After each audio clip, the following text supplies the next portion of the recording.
그 열매들을 이 여러 가지 잘 알지 못하지만 맛있는 것 같아요. 마치 알 속에 도토리 같은 것들이 들은 그런 열매들을 나무들마다 아주 튼실하게 잘 충성스럽게 맺어 있는 것을 보면서 참 하나님의 경륜과 섭리가 너무 귀하다, 감사하다 이런 생각이 듭니다. 여러분 잘 아시는 알렉산더 대왕의 이야기로 오늘 말씀을 시작하겠습니다. 그가 막강한 군사와 전략을 가지고 있었지 않습니까? 그래서 많은 땅을, 많은 영토를 점령을 했는데 전쟁 중에 어느 한 작은 국가를 이제 침략을 하기도 했습니다. 그때 이제 알렉산더 대왕이 이번에는 뭐 그렇게 많은 군대를 동원할 필요가 있겠는가 생각이 들어서 소수의 군사들만 데리고 그 나라 수도 성읍에 가서 왕을 보자고 했습니다. 그랬더니 이 왕이 한눈으로 보기에 몇 안 되는 군사를 데리고 온 알렉산더, 그가 아무리 뭐 대왕이라고 하지만 저 소수의 군사가 뭘 할 수가 있겠느냐, 항복을 요구했지만 항복을 하지 않습니다. 그랬더니 전령을 보내서 왕 보고 잠깐 나오라는 거예요. 당신은 성벽이 있어도 좋으니까 내 군대를 한번 살피시오 하더니 알렉산더 대왕이 그 소수의 군대를 일렬로 쭉 세웠습니다. 그리고 군인들에게 앞으로 가 명령을 했습니다. 이 소수의 군대는 벼랑 끝을 향해서 거침이 없이 행진을 합니다. 한 사람이 떨어져 죽는 모습을 왕이 지켜봤습니다. 두 번째 사람도 조금도 주저함이 없이 절벽으로 또 떨어집니다. 몇 사람이 그렇게 되고 나니까 왕이 백기를 들어버립니다. 죽음을 두려워하지 않는 저 충성, 뭐 그런 병사들은 요동을 하지 않지요. 아마 아무리 강한 요새가 있고 어떤 군대도 그 앞에서는 견디지 못할 겁니다. 여러분, 한낱 인간을 따르는 그런 군대에게도 목숨을 건 담대한 순종이 있거든요. 저와 여러분은 전능하신 하나님을 사령관으로 모시고 이 세상을 살아가는 그리스도의 군대입니다. 순종하실 수 있음을 믿으십니까? 아멘 몇몇 분 안 하셨는데요. 설마 하나님께서 여러분에게 벼랑 끝에 떨어지라고 그러시겠습니까? 시편 80편 13절에 말씀하셨습니다. 내 백성이 나를 청종하며 이스라엘이 내 도 행하기를 원하노라 이렇게 말씀하셔요. 여러분, 하나님의 말씀이라면 청종하시기를 주님의 이름으로 축원합니다. 그 청종 무슨 뜻인지 아시죠?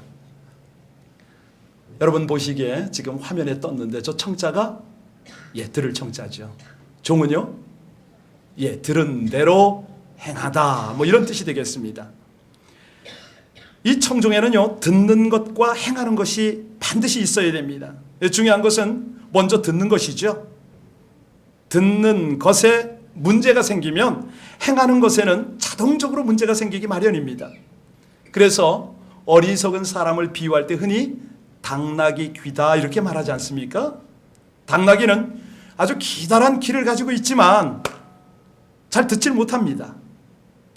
여러분, 듣고 얻는 것이 없으면 그 인생은 변화나 발전이 없겠죠. 귀를 가지고 하나님의 음성을 전혀 듣지 못한다면 하나님과는 전혀 상관없는 그런 인생을 살아갈 수밖에 없는데 아무리 세월이 흘러도 변화나 성숙은 일어나지 않을 겁니다. 오늘 우리가 이제 신명기 1장부터 4장까지를 쭉 묵상해 왔는데요. 이제 5장 내용을 우리가 요약을 하면 모세가 호렙산에서 받은 하나님의 말씀을 회상합니다. 출애굽기 20장에 나오죠. 그 말씀을 회상하는 이유는 이제 자신은 가나안까지 가지 못하니까 차세대들 2세들이 가나안에 들어갈 목전에 하나님의 언약을 천명을 합니다. 신실하신 하나님의 말씀을 다시 한번 천명하면서 이 말씀을 청종해야 할 것입니다 라고 강조하고 있는 내용이 오늘 본문인데 우리 3절 말씀 함께 봉독하겠습니다. 우리 다 같이 오늘 본문 말씀 3절 봉독합니다. 시작. 이 언약은 여호와께서 우리 조상들과 세운 것이 아니요 오늘 여기 살아있는 우리 곧 우리와 세운 하나님의 언약은 지나간 조상들에게만 해당되는 과거의 언약이 아니다, 이 말씀이죠. 현존하는 이스라엘 백성에게 주어진 살아있는 언약이고 우리와 직접 맺은 언약이다, 이걸 지금 강조하고 있습니다. 사실 이 말은 뭐 남의 얘기가 아닙니다. 요즘 사람들이 성경을 대하면서 그저 이스라엘의 역사 정도로만 이해하려고 합니다. 그러나 엄연한 것은 우리 하나님의 말씀은 지나간 역사, 과거는 물론이지만 현재와 미래까지도 정확하게 적용이 되는 살아있는 하나님의 말씀이거든요. 이 말씀에는 역사를 통찰하고 꿰뚫어버리는 맥을 잡는 지혜가 있고 오고 오는 모든 세대 사람들에게 변함없이 적용되는 진리가 있어요. 우리 청년들에게 늘 강조하지만 이 성경이 저와 여러분에게 어떤 경로로 어떻게 주어졌는가 알 수도 있고 또 배울 이유도 있습니다만은, 자, 중요한 것, 성경이 왜 우리에게 주어졌냐 이거죠. 왜 하나님께서 오늘 우리에게 주셨느냐? 하나님의 그 목적이 뭔가? 물론 디모데후서 3장 16, 17절을 외면서 하나님을 알도록 말씀이 주어졌겠죠. 맞죠? 하나님의 자녀다운 삶을 사는 지침으로 말씀이 주어졌겠지요. 틀림없습니다. 하나님을 알게 하고 죄 가운데 죽어가는 사람들이 어떻게 구원을 받으며 그 참 생명은 어떻게 누리는가, 뭐 이런 내용이죠. 세상 사람 중에는요, 말씀을 적용하기는커녕 성경의 허무함, 성경의 무가치함, 이거를 입증해 보고자 하는 사람들이 제법 있습니다. 아무리 무신론자라도 이 하나님의 말씀을 대하기만 하면 능력을 체험하고 변화될 수밖에 없는 것이 성경인데요. 여러분 잘 아시는 불후의 명작 벤허, 그 집필자가 무신론자 아니었습니까? 허구성을 증명하겠다고 나섰다가 변화받고 헌신한 케이스인데요. 자, 오늘 본문에서 강조하는 것이 뭡니까? 호렙에서 주어진 하나님의 말씀은 광야에서만 유효하고 필요했던 것 아니다. 이제 가나안에 들어가서도 계속적으로도 이 말씀을 보아야 할 이유가 하나님의 능력이 있고 변함없는 신실하신 언약이 여기 펼쳐지기 때문이다. 이 모세가 그 강조를 하고 있습니다. 여러분, 오늘 우리가 묵상하고 함께 나누는 이 말씀이 주일 예배로 끝나는 설교가 되어서는 안 될 줄로 믿습니다. 하나님의 말씀을 듣고 오늘뿐만 아니라 한 주간뿐만 아니라 일생 동안 가정에서 생업의 전선에서 철저하게 적용되어져서 이 땅에 살아가는 동안 계속 삶의 지침이 되기를 주의 이름으로 축복합니다. 1절 보시겠습니다. 1절 보십니다. 다 같이 했습니다. 시작. 모세가 온 이스라엘을 불러 그들에게 이르되 이스라엘아, 오늘 내가 너희의 귀에 말하는 규례와 법도를 듣고 그것을 배우며, 이제 본격적으로 하나님의 말씀을 대하는 태도에 대해서 설명합니다. 먼저는 뭐죠? 말씀을 들으라. 성도가 하나님의 말씀을 듣는 것은요, 은혜의 첫 번째 걸음입니다. 말씀을 듣지 않고 은혜를 받을 수가 없지요. 말씀을 듣지 않고 믿음이 자랄 수도 없습니다. 말씀을 듣고 배우고 지켜 행하는 청정이 없고서는 능력 있는 삶이 없습니다. 그런데 더 안타까운 것이 뭐냐면 여호와의 목소리를 청정치 않는 것은 죄라고 말씀하신다는 거죠. 우리가 잘 아는 이스라엘의 초대왕 사울은 처음에 아버지 말씀뿐만 아니라 선지자 사무엘의 말씀, 특별히 여호와 하나님의 소리를 잘 청종한 순종의 사람이었습니다. 그런데 왕이 된 다음에 어찌 됐습니까? 여러분이 잘 아시는 대로죠. 사실 우리 초신자 때는요, 저와 여러분의 삶인지도 모르겠습니다만 뜨거운 마음이 생겨서 말씀을 사모합니다. 순종하려고 정말 최선을 다합니다. 그러다가 어느덧 뜨거운 마음도 사라지고 사모하는 마음도 시들해지고 순종은커녕 내 삶에 그냥 원래 모습이 막 드러날 때가 있습니다. 그럴 때 우리가 잊지 말아야 하는 말씀이 있는데요, 사무엘상 15장 19절에 말씀합니다. 어찌하여 왕이 여호와의 목소리를 청정치 아니하고 여호와의 악하게 여기시는 것을 행하였나이까? 사울이 왕되기 전에 그렇게 순종의 사람이었다고 그랬습니다. 아버지가 암나기를 찾아오라고 그러면 탐험 길을 찾아 나섰고요. 사무엘 선지가 하나님의 산으로 올라가라고 그러면 멈추지 않습니다. 곧 몸을 돌이켜서 산을 향했고, 여호와의 신이 그에게 임했을 때는 감동하고 순종해서 움직였던 그 사울, 그가 왕이 되고 나서는 사무엘의 말도 하나님의 목소리도 청종치 않습니다. 그래서 성경이 거듭거듭 우리에게 말씀하시는 것이 뭐냐면 하나님의 말씀을 듣고 순종하라는 것이죠. 이제 우리가 내일 모레 살피게 될 쉐마, 그 신명기 6장 4절로 9절 말씀인데, 쉐마 이스라엘 그렇게 말하잖아요. 이스라엘아 들으라 이렇게 말씀하세요. 뭘 들으라고요? 너는 이 말씀을, 이 율법책을 강론하려는 거예요. 자자손손에게.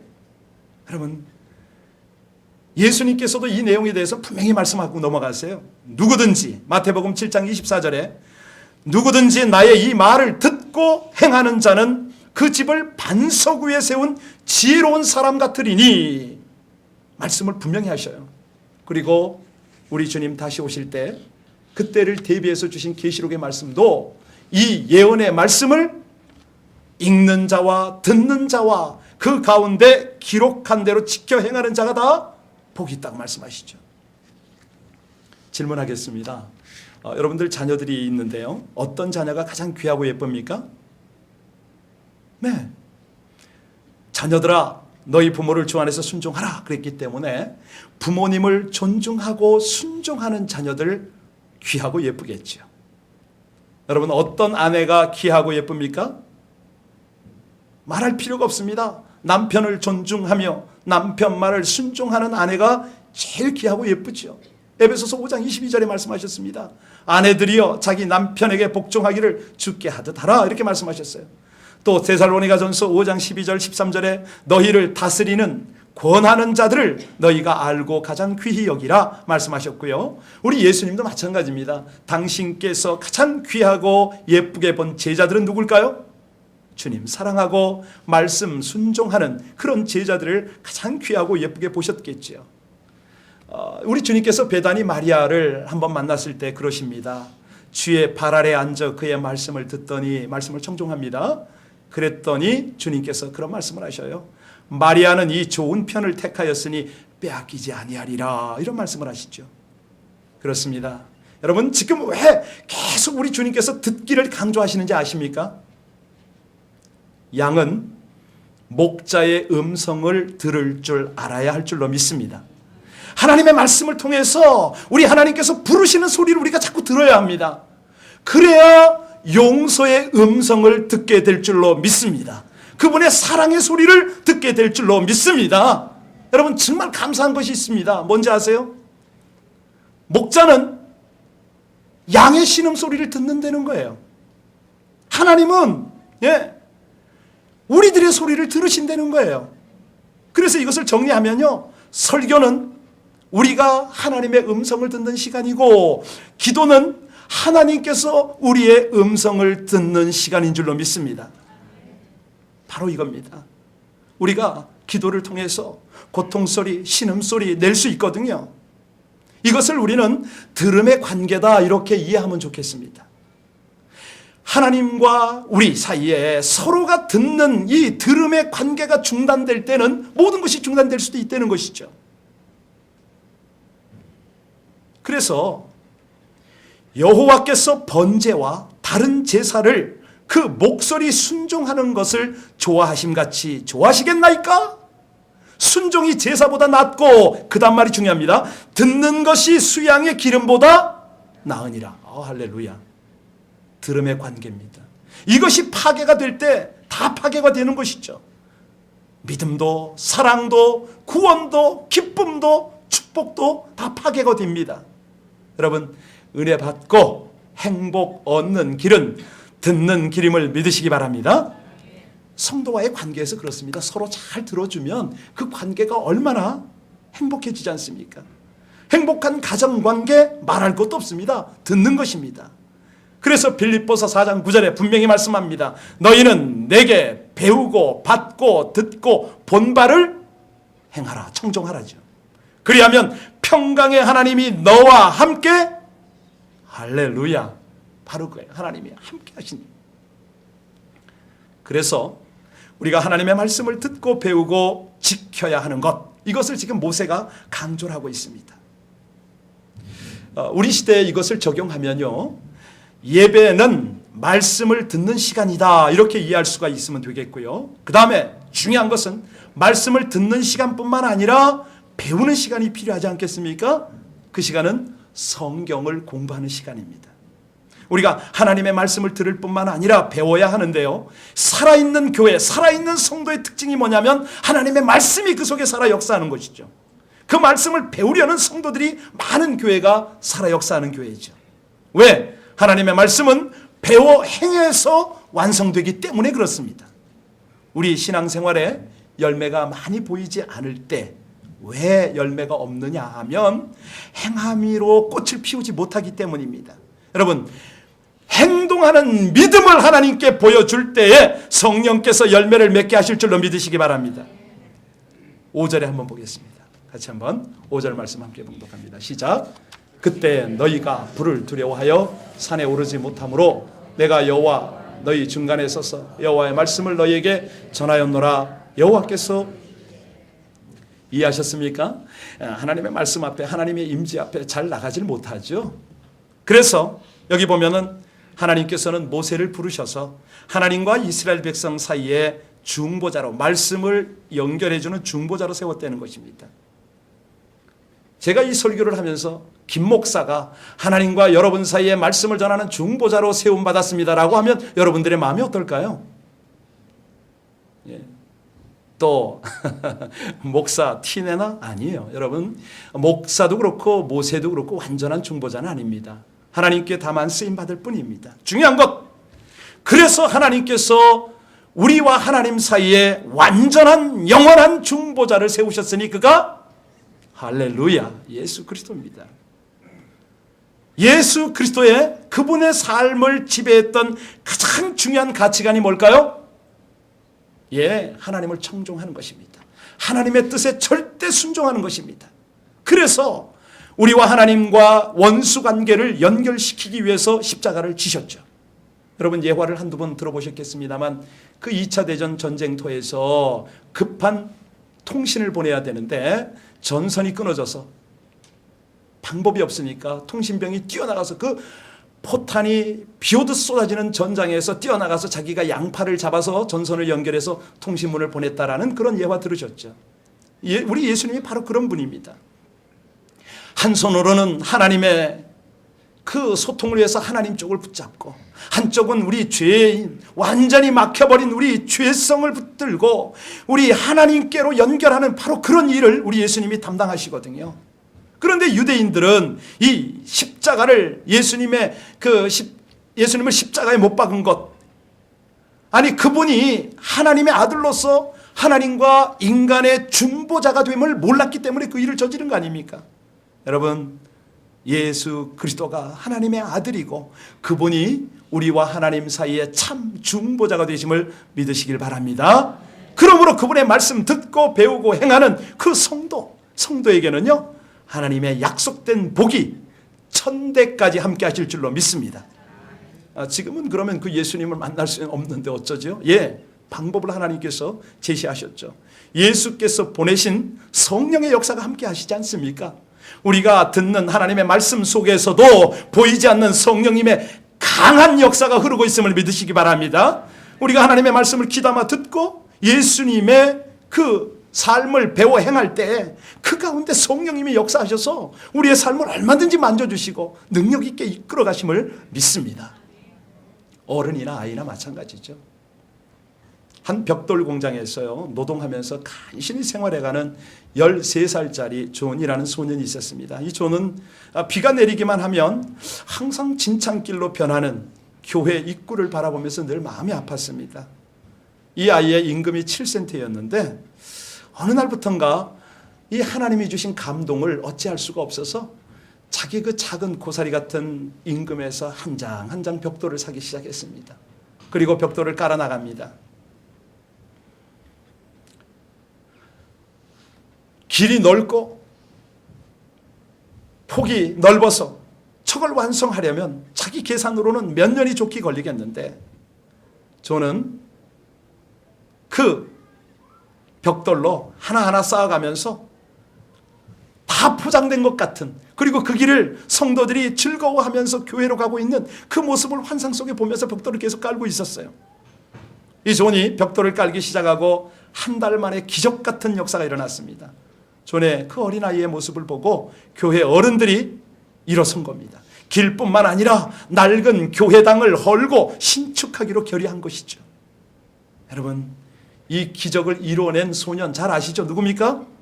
네, 백화점 왕이자 전 세계의 YMCA의 회당을 가장 많이 세운 존 워너메이커입니다.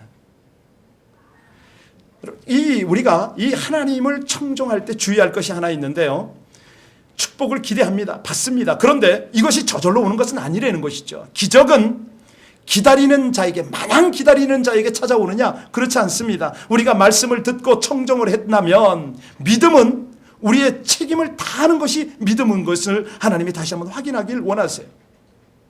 다시 말하면 우리가 청종의 책임을 다하면 하나님은 언약의 책임을 다하실 줄로 믿으시기 바랍니다.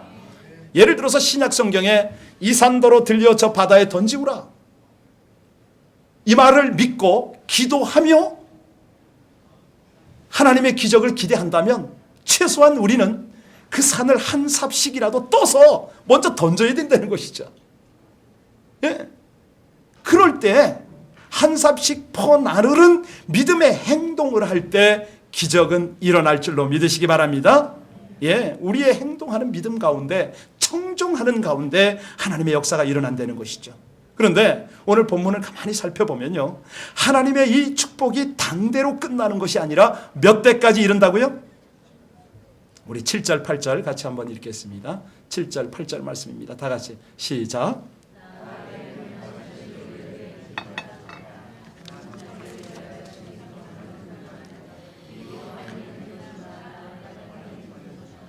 아무 형상이든지 만들지 말며 그것들에게 절하지 말라. 예. 자, 어떤 조건부 같은 것이 나오는데 여기, 예, 과연 이것이 조건일까요?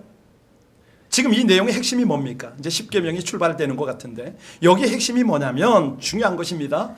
하나님 우선의 삶, 하나님 제일의 삶, 이 삶을 지금 하나님이 요구하세요. 이 하나님을 섬기는 삶이라는 것이 뭐냐면 하나님이 우선순위에 가 계시고 하나님 제일을, 예, 실천하는 그런 삶이 의미하지 않습니까? 우리가 하나님의 축복을 원한다면 내 자신의 우선순위를 좀 내려놓을 필요가 있다는 것입니다. 그 생활이 좀 바뀌어야 되는데요, 모든 순위의 우선순위를 지금 하나님께서 우리에게 진단하고 계시거든요. 이걸 이제 실감을 못하시기 때문에 제가 찰스 알렌 박사의 그 신앙생활 조사한 통계를 한번 여러분과 나누겠습니다. 언젠가 이걸 한번 본 적이 있는데요, 이 내용을 보면 굉장히 충격적이에요. 첫 번째, 교인 중에 20%는 거의 주일 예배에 출석하지 않는다고 합니다. 그러면서 자기는 크리스천이라고 그러는 거죠. 25%는 거의 기도하지 않는다고 합니다. 또 35%의 성도들은 가정에서 거의 성경을 읽지 않고 살아간다고 합니다. 자, 이까지는 다 벗어나셨습니까? 40%의 교인들은 교회를 다니면서 헌금을 드리지 않는다고 합니다. 이것도 나에게 해당 사항 없을 수가 있어요. 자, 75%의 교인들은 교회에서 책임이나 사명을 맡는 것을 원치 않는다고 합니다. 자, 여기도 여러분들은 다 해당이 없습니다. 그런데 85%의 교인들, 그 교인들이요, 거의 교회를 다니면서 지금까지 한 명도 전도해 본 경험이 없다고 합니다. 더 충격적인 걸 말씀드릴까요? 이런 모든 신자들이 100% 천국에 가기를 희망한답니다. 예.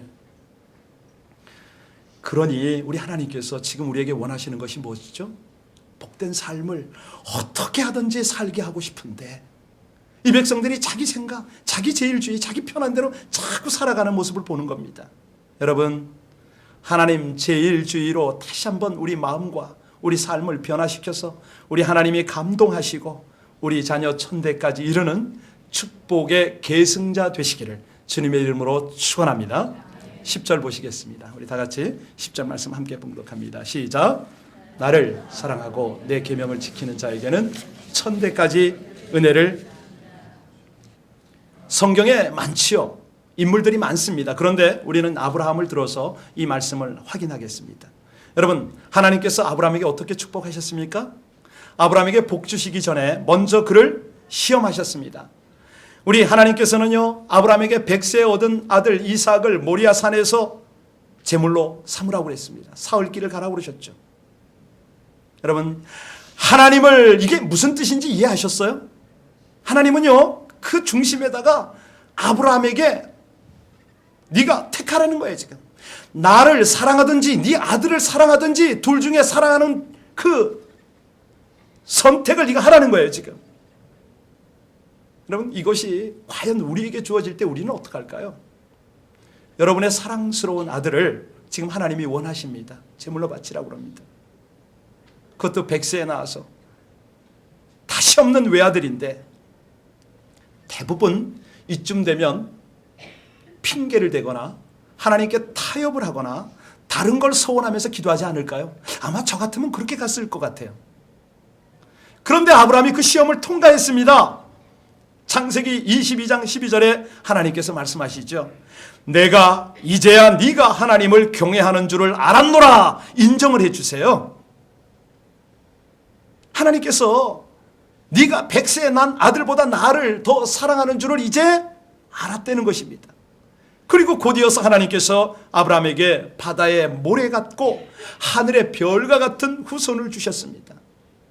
예수 그리스도로 말미암아 여러분과 저에게 이르기까지 수천 대에 이르기까지 복 주신 분이 여러분의 하나님이심을 믿으시기 바랍니다. 여기서 우리가 한번 진단할 것이 있습니다. 문제가 뭐냐면, 그렇다고 천대까지 복 주신다고 나의 방편을 위한 순종이냐, 하나님 사랑이냐, 이것을 한번 진단해야겠죠. 우리가 험한 세상, 필요한 것 많은 세상 살기 때문에 그 안전을 위해서 예수를 믿기도 합니다. 더 구체적으로 말씀드리면 우리의 한 번뿐인 사업을 위해서, 자녀들의 장래를 위해서, 자신의 건강을 위해서 하나님을 조건적으로 사랑하고 청종할 수도 있다는 것이죠. 그럴 때 하나님께서 뭐라고 말씀하시는지 아세요? 11절 읽겠습니다. 11절 말씀 다 같이 시작. 너는 내 하나님 여호와의 이름을, 나 여호와는 내 이름을 망령되이 일컫는 자를 죄 없는 줄로. 무슨 뜻입니까? 속이지 말라는 거예요. 하나님이 너희들한테 속는 하나님이냐, 이 말씀이죠. 심하게 표현하면. 여기서 우리는 두 종류의 크리스천을 알 수가 있습니다.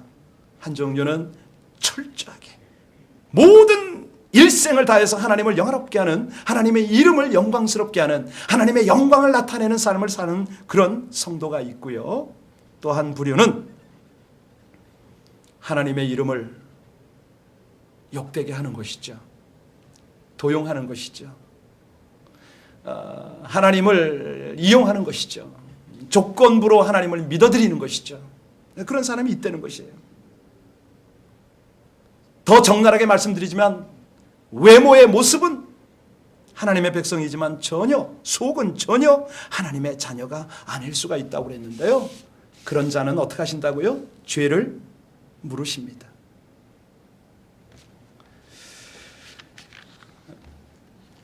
유토피아를 저술한 토마스 모어가요, 그 재판 중에 사형 언도를 받았습니다. 그리고 마지막 재판관 앞에서 최후 진술을 하게 되었는데, 그때 재판장이 한마디 합니다.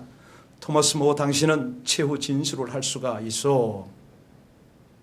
모어가 한마디 했습니다. 재판관님, 마지막으로 내가 하고 싶은 말은 천국에서 당신과 친구로서 만나고 싶다는 것입니다.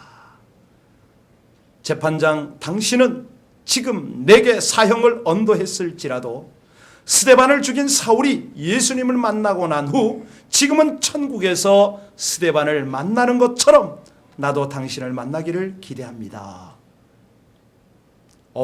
예측치 못했던 그의 최후 진술을 듣고 놀란 재판관, 그 재판관이 토마스 모어에게 물었어요. 어찌 나에게 그런 호의적인 말을 하오? 난 당신에게 사형을 내린 사람이요. 그때 토마스 모어가 한마디 했습니다. 예, 내 주님이 저에게 그렇게 대해 주셨기 때문입니다. 여러분, 우리가 어떻게 이 죄가 관영하고 유혹이 많고 그런 세상에서 말씀을 청종할 수 있을까요? 우리 주님의 은혜를 잊지 마십시오. 그분을 의지하고 그분처럼 사십시오. 우리 예수님은 하나님이 하시는 일에 포커스를 맞췄습니다.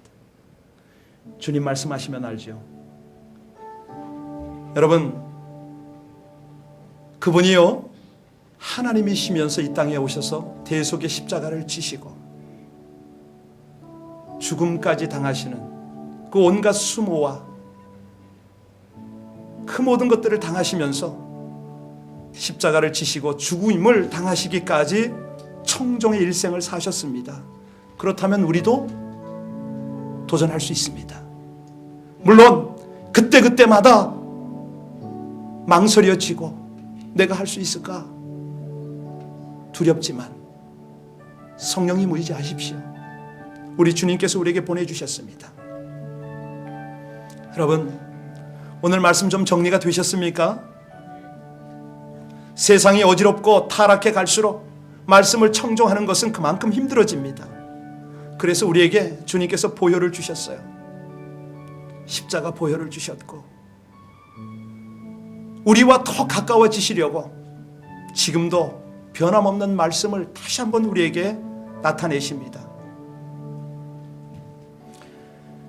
정리해드리겠습니다. 하나님을 청종하심으로 크신 복이 자자손손에게 임하시기를 주님의 이름으로 축복합니다.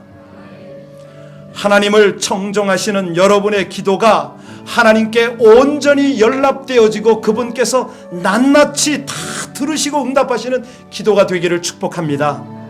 무엇보다도 행동하는 믿음으로 하나님의 말씀을 청종하심으로 보여주시는 우리의 삶이 되시기를 축복합니다.